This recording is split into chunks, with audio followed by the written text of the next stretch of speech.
E aí pessoal do Você Mais Rico, quem fala é Bruno Perini, criador do canal, e nesse vídeo eu quero ajudar principalmente aquele iniciante que está chegando no mercado financeiro agora a acabar com uma dúvida que aparece em algo que é feito para ajudar, mas que para o iniciante pode acabar atrapalhando, que são as várias siglas financeiras que nós vemos, inclusive na parte de renda fixa, que deveria ser uma parte super simples para atrair as pessoas, mas quando a pessoa chega numa corretora e vê lá centenas de opções de CDBs indexados ao CDI, tem lá o Tesouro Selic, Selic também é uma sigla para quem não sabe, IPCA, você tem LCI, LCA, CRI, CRA, cobertura do FGC. Então vejo o tanto de termos novos que aparecem na vida do iniciante, ele não sabe o que significa a sigla e nem, por mais que ele saiba o nome, como que funciona aquele tipo de investimento, de instituição, de seguro, de taxa. Então esse vídeo é para mostrar o que são cada uma dessas coisas, para que fique mais claro aí na cabeça de quem está chegando agora no mercado financeiro. Até porque o intuito das siglas é ajudar, já que é muito mais fácil eu falar que, por exemplo, invisto em um CDB que rende 100% do CDI, do que falar que eu invisto em um certificado de depósito bancário que rende 100% do certificado de depósito interbancário. Então acaba sendo um processo muito mais simples. E vamos aproveitar esse exemplo para começar por essas duas siglas, né? Primeiro, o que é um CDB? Então já disse que é um certificado de depósito bancário, é um tipo de investimento onde você faz algo muito diferente do que a população costuma fazer, porque as pessoas geralmente vão num banco para pegar dinheiro emprestado com o banco. E nesse caso, você estará emprestando dinheiro para o banco por um prazo definido, com condições de liquidez variadas. Alguns CDBs deixam que você retire o dinheiro quando você quiser, são CDBs de liquidez diária, e outros têm prazos definidos, às vezes só no vencimento daquele título. Há uma data combinada para que o dinheiro volte para você. E em troca desse empréstimo, você naturalmente tem que ganhar alguma coisa. Do contrário, você não abriria a mão daquele dinheiro. E você ganha uma recompensa com juros que podem ser pós-fixados, acompanhando uma determinada taxa, como por exemplo o CDI, a gente vai ver o que significa. Podem ser indexados a um índice inflacionário, como por exemplo o IPCA, mais uma sigla, vamos ver nesse vídeo também. Ou podem ser pré-fixados, combinados no momento da compra. Se a gente for olhar numa corretora, a maior parte das opções de CDB costuma ser pós-fixada ligada ao CDI. E aí entramos nessa segunda sigla,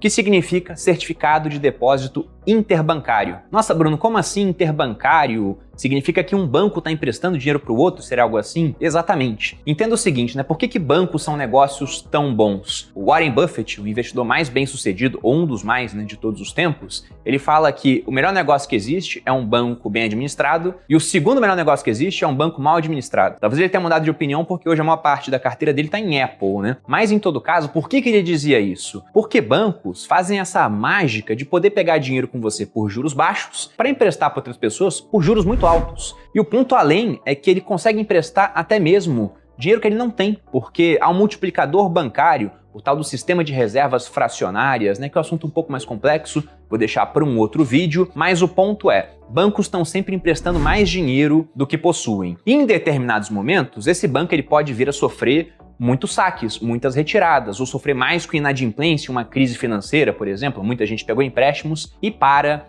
de pagar. Nesse ponto, ele pode ficar com menos reservas do que o Banco Central estima que seja o apropriado, né? O Banco Central, muitas vezes, o pessoal vê como BC, também abreviam Banco Central. Então, o que acontece? Esse banco vai e pega um empréstimo com outro banco. Qual é a taxa que esse banco cobra para emprestar para esse primeiro banco do nosso exemplo? É o CDI, Certificado de Depósito Interbancário. Então, entenda que você não investe em CDI, né? O investimento é o CDB. Mas o CDB vai render uma porcentagem, quando ele é pós-fixado, dessa taxa do CDI. Enquanto que fica essa taxa, geralmente, ela costuma acompanhar muito de perto uma outra taxa, que é a taxa Selic. Dando o exemplo do momento que eu gravo, a taxa Selic ela acabou de ser aumentada para 5,25% ao ano. E o CDI está em quanto? 0,1% abaixo disso, está em 5,15% nesse momento. E perceba que se a Selic subir mais, o CDI sobe mais. Se a Selic cair, o CDI cai junto. Então ele acompanha muito de perto a taxa Selic. E para quem não sabe, Selic também é uma sigla. Significa Sistema Especial de Liquidação e Custódia.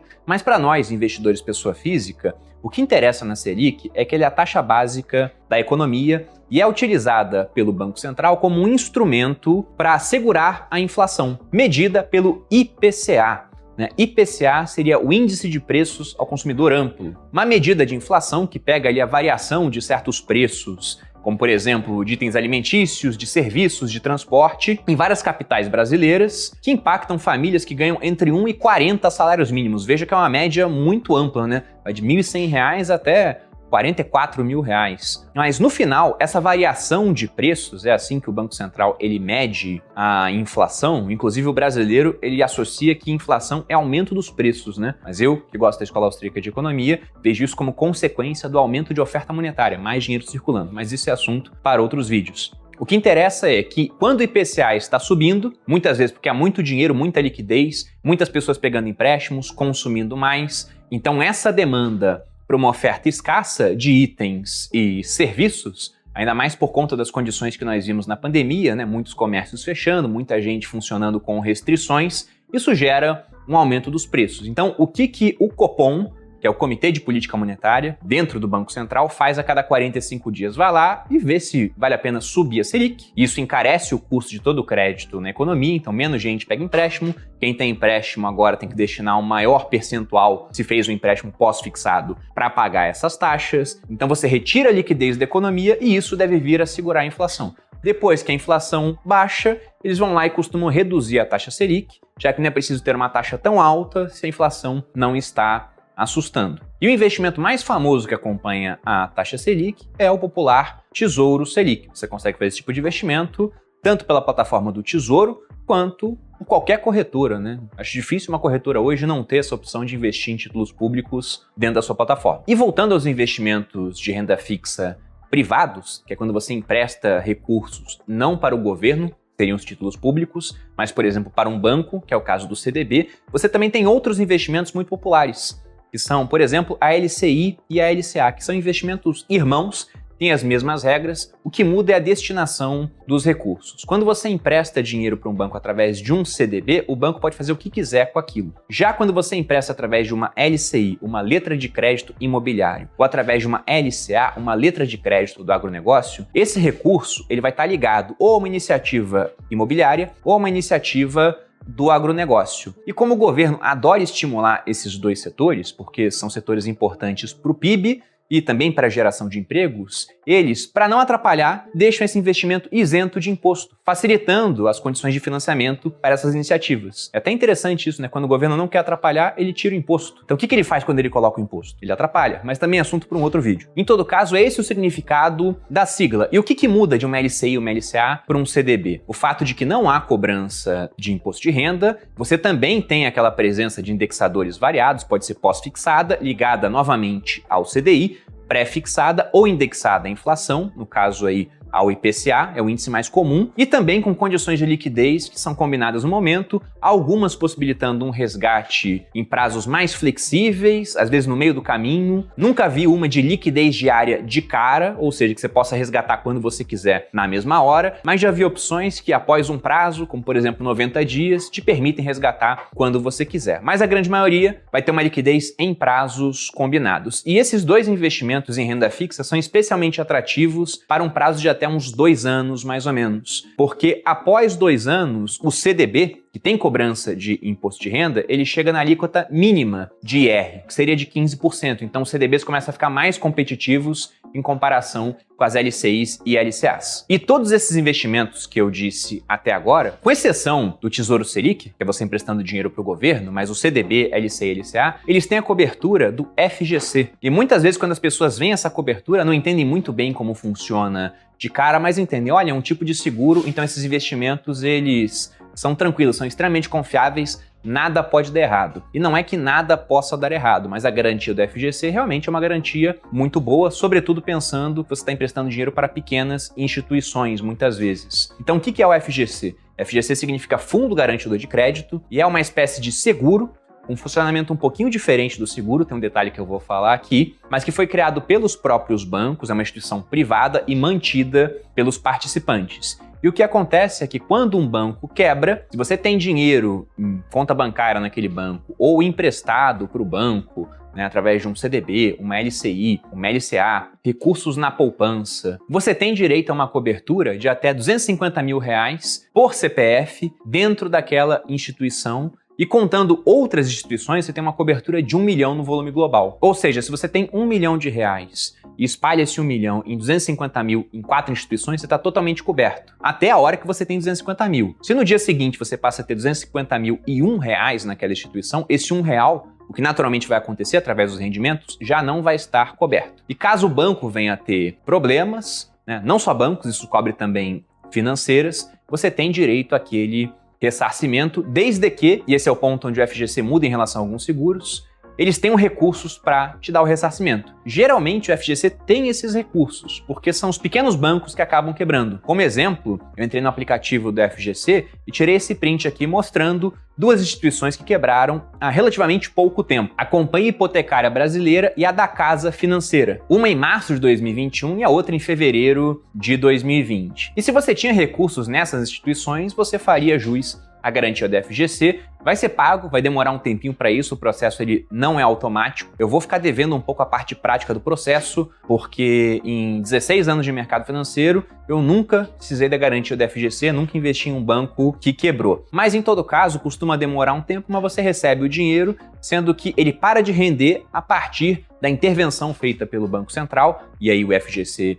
entra para ver como é que tá papelada, apurar quem tem que ser pago, né? E aí você recebe aquilo algum tempo depois, se eu não me engano, entre 60 e 90 dias. E o processo agora tá ficando mais digital, tanto que eu baixei esse aplicativo para ver como é que era. Aproveitando que falamos disso, até uma curiosidade, se você já teve que usar o FGC de forma prática, coloque o seu feedback aqui nos comentários para que as pessoas saibam como que funciona, se foi tranquilo, se não foi, se você perdeu noites de sono com isso mesmo tendo a garantia. Acho que é interessante, principalmente o pessoal que tá chegando agora, ter esse tipo de feedback. Mas em todo caso, é uma segurança a mais. Agora, não é toda a segurança que o investidor precisa, porque, como eu disse, ele só paga se tiver recursos para isso. Enquanto bancos pequenos têm problemas, ele naturalmente tem recurso. A questão é que se um banco muito grande ou vários bancos tiverem problemas, aí pode ser que o FGC não consiga honrar as obrigações. Tem até um detalhe bem interessante, né? O FGC hoje, com essa regra de cobrir até 1 milhão por investidor, sendo que é um limite que, conforme ele vai sendo usado, ele vai voltando a cada 4 anos. Se eu usar 250 mil agora, por exemplo, meu limite fica de 750 mil. 4 anos depois de usar esses 250 mil, ele retorna para 1 milhão. Com isso, o FGC divulga que ele consegue cobrir 99% dos depósitos, dos investimentos. E aí muitos educadores financeiros falam, olha, o FGC consegue cobrir quase todo o sistema. E o ponto é, ele cobre, mas se todo o sistema tiver um problema, ele está muito longe de conseguir ressarcir todo mundo. O FGC publica nas suas demonstrações financeiras anuais o tanto que ele tem em comparação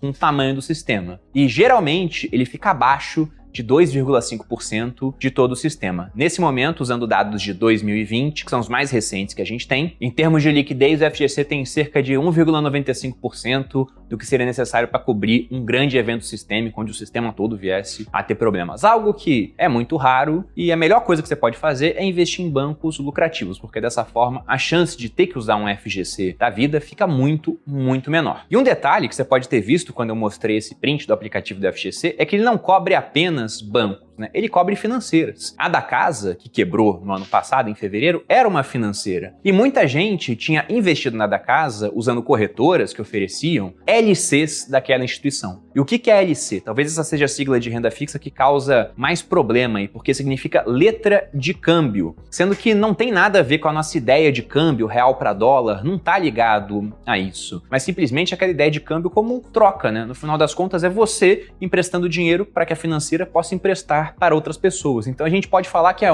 um CDB de uma financeira. E o ponto é que financeiras são mais arriscadas do que bancos, porque ambos emprestam dinheiro, mas banco também consegue receita de outras formas. Vende seguro, cobra taxa em transferência, né? Até hoje tem gente que paga taxa em TED, em DOC. Para a empresa, cobra taxa no Pix algumas vezes, cobra taxa de manutenção de conta, né, cobra taxa em cartão. Então o banco tem uma série de fontes de receita que geralmente as financeiras não têm. Elas são muito mais suscetíveis às condições do crédito na economia. E quando a economia vai bem, todo mundo quer pegar empréstimo, quer consumir mais. Na hora que a economia vai mal, o pessoal dá prioridade para pagar aluguel de casa, escola das crianças, alimentação e pagar dívida se tiver condições. Então a inadimplência aumenta, se a financeira não fez o trabalho de casa e emprestou para qualquer um, muitas vezes ela pode vir a quebrar de maneira até repentina. Pode ser que a financeira viesse tendo bons lucros e do nada ela vai lá e tem um grave problema por conta de um salto de inadimplência. E aí por isso a garantia do FGC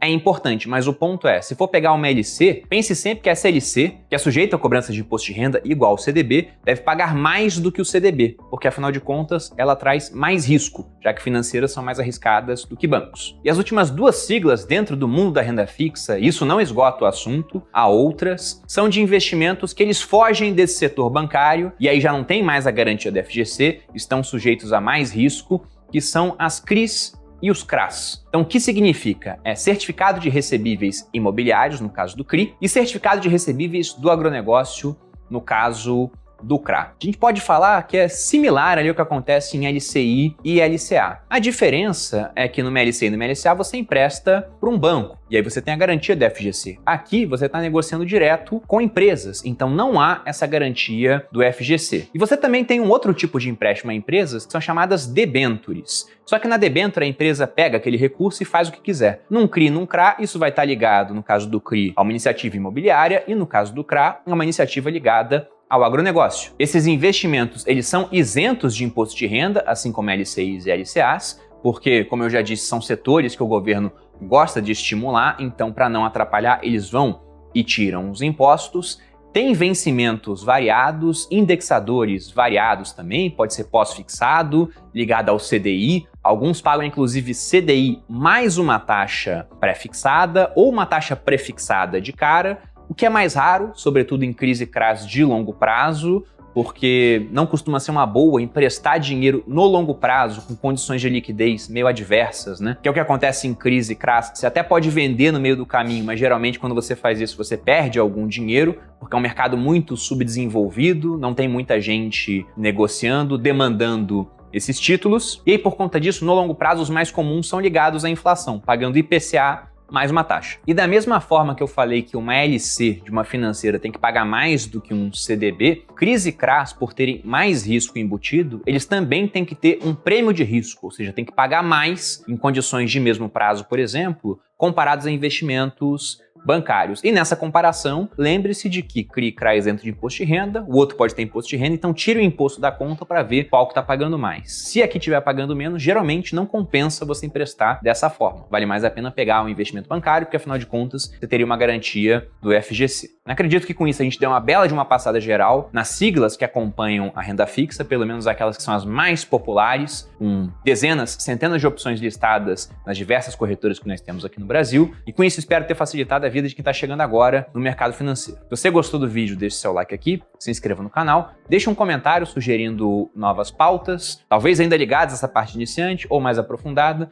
Deixe saber a opinião de vocês, que, tendo demanda, a gente cria oferta dos vídeos aqui. Um grande abraço e até a próxima.